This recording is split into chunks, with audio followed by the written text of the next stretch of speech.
You know, if you were to follow a busy doctor as he makes his daily round of calls, you'd find yourself having a mighty busy time keeping up with him. Time out for many men of medicine usually means just long enough to enjoy a cigarette.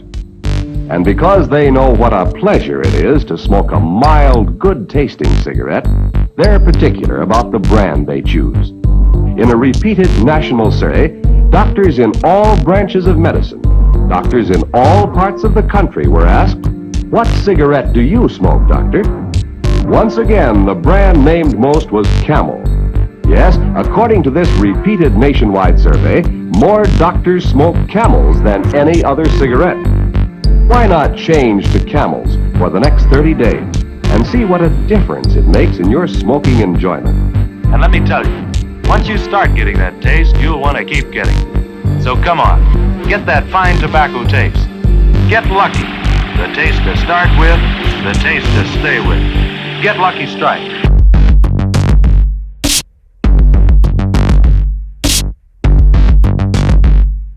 There are ruins, there are flowers, there's some mighty pretty scenery. Don't let it fool us. It's still enemy country.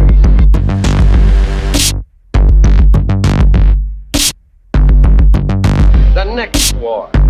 That's why we occupy Germany, to make that war impossible. No easy job. We must keep our wits about us. The German lust for conquest is not dead. It's merely gone undercover.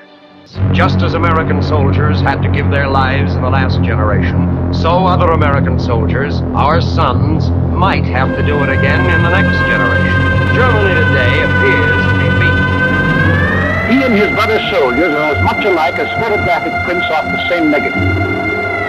Right here in America, the evil spirits of these ghosts still haunt us, wearing many guises as they continue with Hitler's aims and purposes, spreading the violent propaganda of race hatred and violence. A box of matches and a pack of old gold cigarettes. That's all you need, my friend. We must guard particularly against this group.